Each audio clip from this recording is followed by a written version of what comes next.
เป็นชุ่งโคตรเลยนี่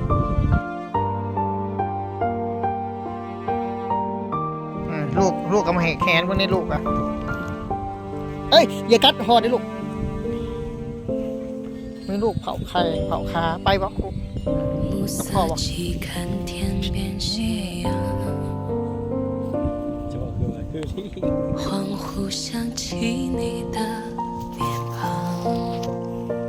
毕竟回想，难免徒增感伤。请叹息我们那些好时光， อย่ากัดหัวกันตีเว้ย 也未扬帆星落眼眶。 กระดื้อๆเลยลูก